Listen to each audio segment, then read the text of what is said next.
quorum is present for City Council, Successor Agency, and Housing Authority. Public comment. Any persons wishing to address the City Council, Successor Agency, or the Housing Authority on any item on today's agenda may do so at this time. Hearing no comment, we go to item 1, CSA 1 and H1. Move allow payment of the bills. Madam Clerk. Council members, Successor Agency, and Housing Authority members. Dodson. Aye. Aye. Mayor Chairman Butts. Aye. Consent calendar items. No, you want to do CSA 2 separately, Madam Clerk? So we're doing 2, 3, and 4. We're doing 2, 3, and 4. Council members, Dodson. Well, I so moved. Okay, so move. Madam Clerk. Council members. Council members, Dodson. Padilla. Aye. Franklin. Aye. Aye. Now, item CSA 2, which is item 3 on the, Successor Agency. yes. Have a motion. So move. Second. Madam Clerk. Successor Agency members, Dodson. Aye. Aye. Franklin. Aye. Chairman Butts. Aye. H4. Housing Authority. Move A approval. motion. Second. Madam Clerk. Housing Authority members, Dodson. Aye. Aye. Aye. Chairman Butts. Aye. A1. Thank you, Mayor. We had 2 closed sessions with the city and the Housing Authority. CS1 and CSH1 was the property located at 3552 West 111th Street in the city of Inglewood. As to that, discussion was held and direction given to staff.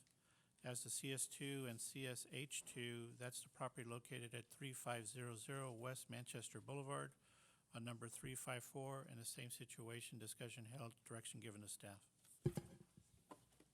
As to A2, Mayor, there's no oral report. Thank you. CM1. Yes, Mayor, I have 2 points of clarification for today. I wanted to first update the council and let you know that we completed our Park and Rec survey and we got 144 applicants back. We did a drawing and the winner came from District 2. So we'll be contacting the young lady and letting her know that she won a new iPad here shortly today. Frowning. He was frowning. I'm very happy. Okay. That's my happy leg. All right. And the second item is that I'd like to introduce Ms. Lisa Tripoletti of Tripoletti Consulting, who will provide a brief PowerPoint presentation on the Inglewood Transit Connector procurement and the project delivery approach. Good afternoon, council members. Good afternoon, Mayor. We wanted to just give you a status report on the great progress we're making on the Inglewood Transit Connector. We'll briefly go through the project components and the benefit to the environment and to the transportation network. And then we really want to spend the time today giving you a flavor of the work underway as to the project delivery approach. So, as you know, we're getting ready for opening day. We're very excited for the opening of the NFL Stadium and all that's going to happen on Hollywood Park. And we know big things are coming, thank you, to the city. We've got, the opening ceremonies for the Olympics in 2028, but there's a ton of really great events going to happen here. And so when we look at the transportation network, we're not only looking at how to be prepared for these big events and just events in general, but we're also looking at how we can encourage transit for every day. And so as we are underway right now looking at long-range plans, opening day, neighborhood protection plans, we will come back to you to give you a status report on all of those activities. But we wanted to make sure you understand that this team is well underway with the planning and environmental clearance for a transit connection from the Crenshaw line directly to the sports and entertainment district. We know this, and we've done a notice of preparation. An EIR is underway for a 1.8 mile length automated people mover system. We're looking to environmentally clear 5 different stations, and we're looking to accommodate about 10,000 people in the peak hour. We have a great design team. We'll be doing some public workshops we shared about the design and look and feel of the program. And again, this gives you a little snapshot of the renderings that we shared early on, and we're updating these. We know that this project, because it's got such a great transit ridership profile, can reduce greenhouse gas emissions to up to 9,000 metric tons of CO in any given year, which is equivalent to 1 million gallons of gasoline per year. This makes us a very eligible candidate for state funds and local funds. So we've got all of these processing happening simultaneously, working in partnership with all the departments here. And we've done some preliminary cost estimates, and we're actively applying for state grants, which are due in January, and also working with the South Bay COG to do a one-year transfer, one-time transfer. Time every 10 years, you can transfer highway dollars to transit. And so we're working in concert with all of our South Bay COG members to be able to be eligible for funding here as well. I'd like to introduce Sanjeev Shah to talk about the procurement and delivery strategy. Mr. Mayor, council members, staff, thank you very much for this opportunity, and thank you, Lisa. We have a unique opportunity, as Lisa mentioned, relative to the opportunity to apply for state funding, as well as the ability to obtain some funds from South Bay COG and everything else that is going on, that the delivery method ends up becoming one of the critical, or one of the most critical poles of the tent, that basically, and that is why we are in front of you to share with you where we are and to provide you with this report. The Inglewood Transit Connector is basically made up of a capital asset, which consists of the operating system, the APM system, the vehicles, the automated train control system, and the infrastructure, i.e. the guideways, the bridge structure, the stations, and so forth, upon which the operating system is installed. The main purpose, as Lisa mentioned, and the purpose of this project is to make sure that we have safe, reliable transportation service into our sports and entertainment district area, and to make sure that we do not basically gridlock the city as everything moves forward. So the main purpose of this project is to make sure that we have safe, reliable transportation service. So we have a capital asset, but we also have an operating asset, and the goal is to ensure that our life cycle performance we get is assured through the overall term of the lease. Range of delivery options. They range from the traditional, the design bid build. Example is the Blue Line LRT that was implemented. We have the design build, which is a hard bid, the Crenshaw Line LRT. And then we have the design, build, operate, maintain, and the public-private partnership models, which are the revenue risk and the availability payment. The most recent P3 availability payment model was the one that LAWA led for the LAX APM system, which is currently underway. As we mentioned, the main purpose is to make sure we have a safe, reliable operating asset.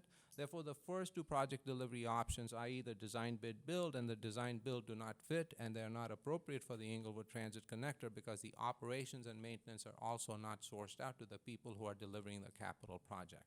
So that leaves us with the design, build, operate, maintain, and the P3 models. Main difference between the P3 models and the design, build, operate, maintain is the public finance, or how is the finance procured. Under the design, build, operate, maintain, it is the city or the owner that is responsible for bringing in the finance and paying the contractor as the work is completed. So by the time the capital project is finished, we would have paid for the capital project in full. Under the P3 model, the contractor brings in some equity or finance for the project, and the city basically, in essence, would be taking on a mortgage, if you would, and over the term of the contract of 30 years would be making them what are known as availability payments, and those would be payments tied back to the performance of the completed project. So really, when we start getting into the P3 models, the availability payments, there's really two types of payments that the owner would be able to make to the selected contractor. One is what is known as a milestone payment, and the milestone payment is payments that if we do have access to funding, such as the grants that Lisa was mentioning, then we might go ahead during construction, make certain payments, and that would lower the amount of finance that the contractor is bringing in the total cost lower because the finance cost has been lowered. But we have to be careful with how much we pay the contractor along the way, because if we pay them too much and they do not have sufficient equity or skin in the game, then they are no longer incentivized to go ahead and perform, and they may actually walk away if something goes wrong with the project. So it's a tightrope and it's a balancing act. On the availability payment, it works well because again, we are paying for performance that is delivered. And the contractor is incentivized to go ahead and complete the project because the availability payments begin with the start of passenger service. So they have an incentive to finish the project on time too. This chart here just basically provides you with some of what the typical risks are allocated. As you can see in the bottom 2 rows or the bottom 3 rows, we have the design, the build, the construct, the operate, and the maintain, which is transferred over to the contractor, and this is where the performance comes back in. So LAWA is basically on the APM system, which is underway, as well as on the contract project. They're using the same availability payment structure. Another example is the LA City, the Civic Center building and the Convention Center expansion that is ongoing. It is focused on performance. They're performance-based specifications.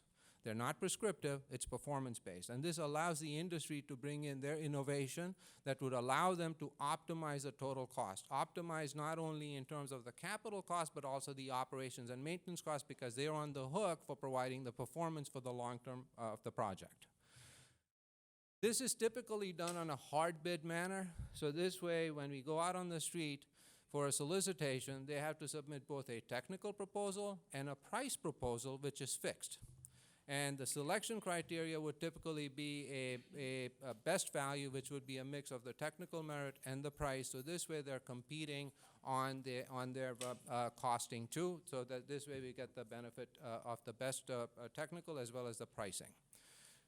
There are some P3 models where they basically have a 2-part selection where you first select them based on a qualification and then you negotiate a price. But typically when you do a competitive hard bid, you can find an advantage of anywhere between 5 to 12% in the pricing. That's a technical benefit that you can get.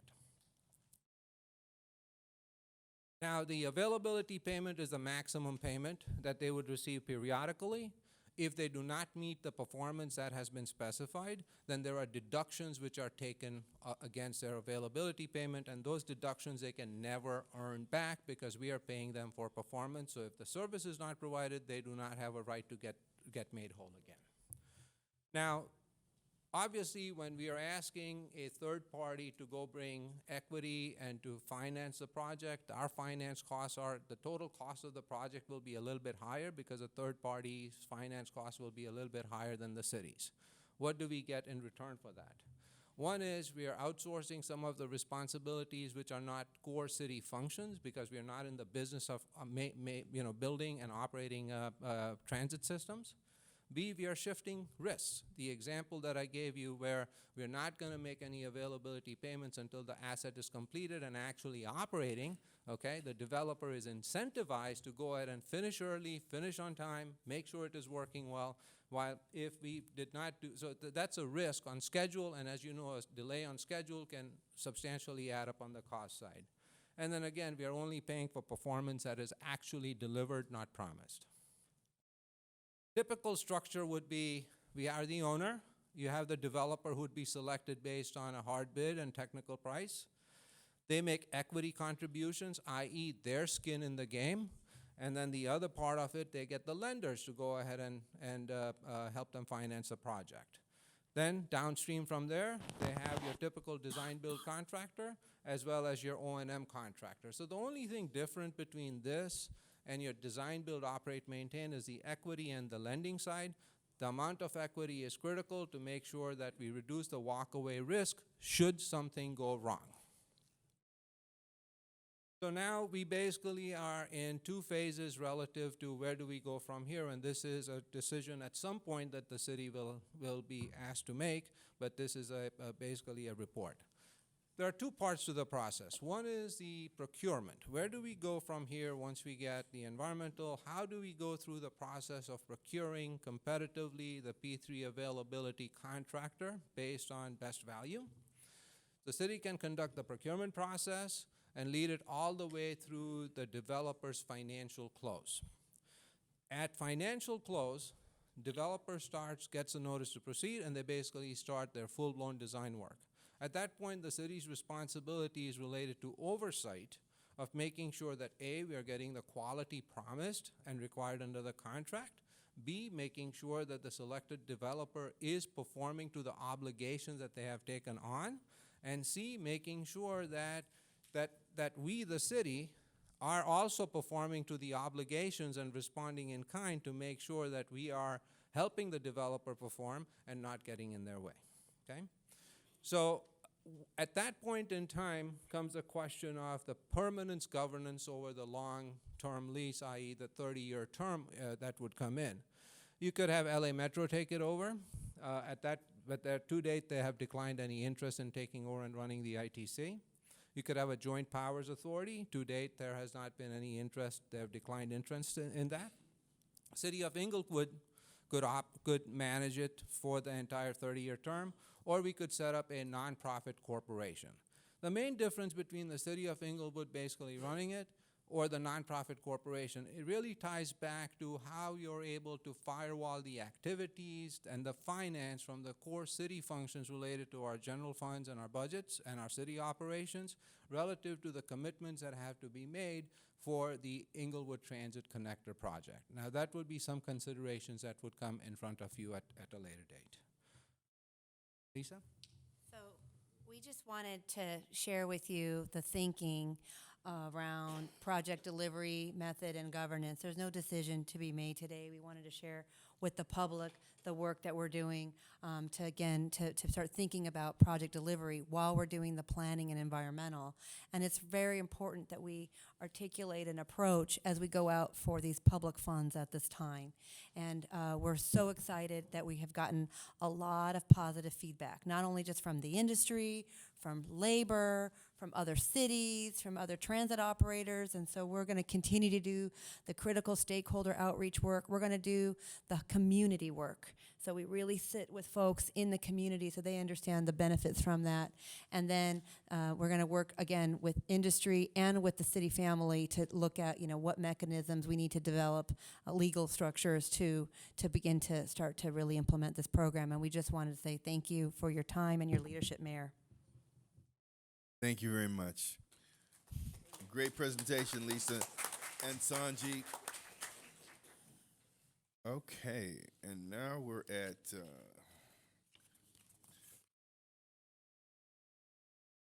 and I want you to know we slowed things up to make sure you were here, right? CC1, City Clerk. Thank you, Mayor. I just wanted to report out, a couple of weeks ago, we had different locations. The county had them set up for the voting solution machine. So I just wanted to let everybody know we're going to have it for the first week in December. We're pushing for that. So people will be able to come, Inglewood residents and people who don't live in Inglewood, will be able to come, see the machine, inspect it, play with it, the whole bit. So look out. I'll be reminding you because I'd like to see as many people as possible come out because it's a good thing. Thank you very much. Thank you. CT1, Treasurer. Thank you, Mayor. Just really like to remind the community again regarding the City Treasurer Student Academy program that will be starting on November the 6th. And we're receiving applications now. There's applications in the library and as well as online. And also I will be leaving them at all of the schools also later on today. And that concludes my remarks, Mayor. Thank you. CI1. Initiative by Councilmember George W. Dodson, District 1, requesting approval of the city sponsorship for the 7th Annual District 1 Toy Drive celebration to be held on Wednesday, December 11th, 2019, from 6 p.m. to 8 p.m. at the Inglewood Senior Center located at 111 North Market Street. Move approval. Second. Madam Clerk. Council members Dodson, Padilla, Aye. Franklin, Aye. Mayor Buds. Aye. There are no appointments to boards and commissions. Committee public comment. Any persons wish to address City Council on any matter connected with city business not elsewhere considered on the agenda may do so at this time. 1 minute. We'll close public comment. Mayor and council remarks.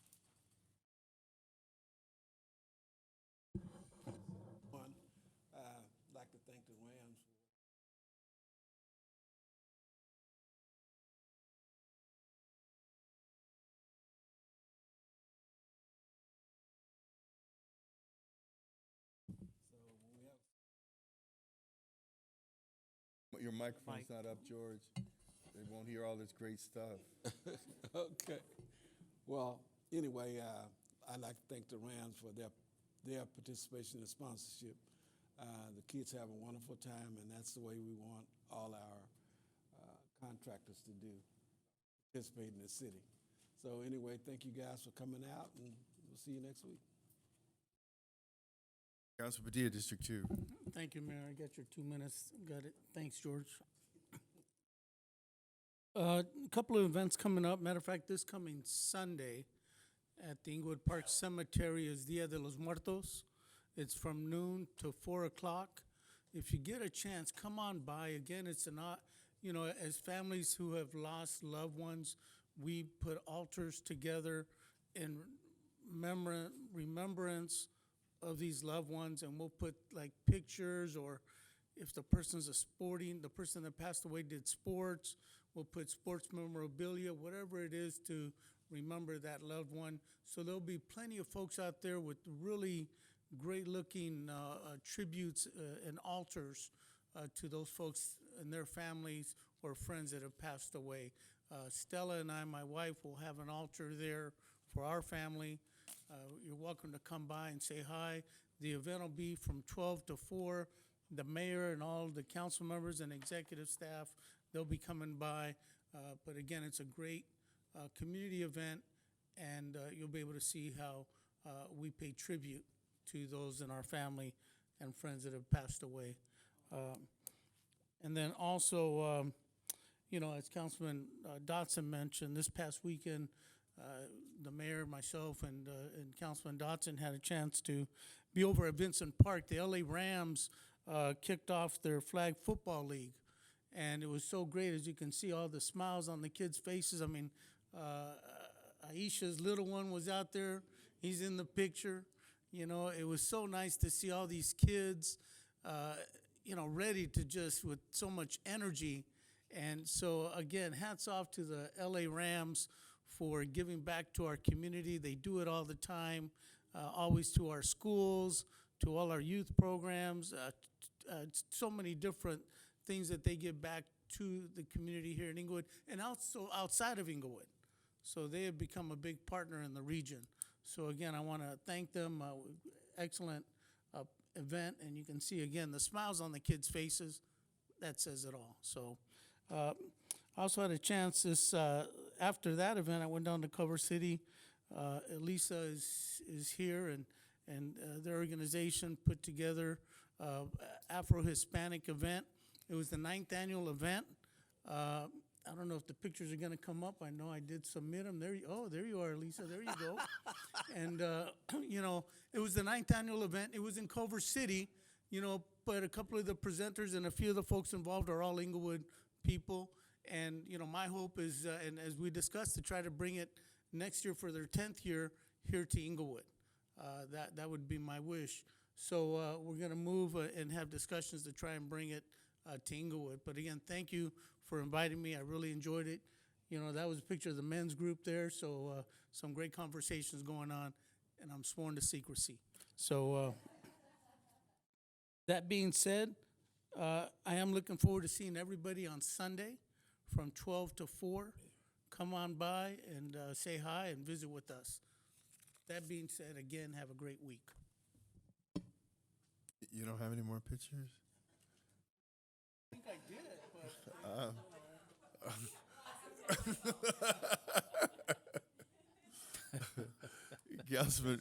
Councilman Franklin, District 4. Well, unfortunately, there's no more space for my pictures, so I just have to move forward. Just so everyone knows that the District 4 had a town hall meeting on September 25th. It has now been edited and modified and now is published at the city's website. So you go on the YouTube link and watch the 2-hour presentation. You will be greatly informed with all the activities going forward in the city and things we have done and where we're going to be in the future. And also, I wasn't able to make it to the Rams event because the mayor keeps promoting about the Girl Scouts of America. And so I had a obligation as grandpa to make sure I went to the Girl Scouts where my granddaughter went from our brownie to bridged over to a junior. Have a blessed day. Thank you.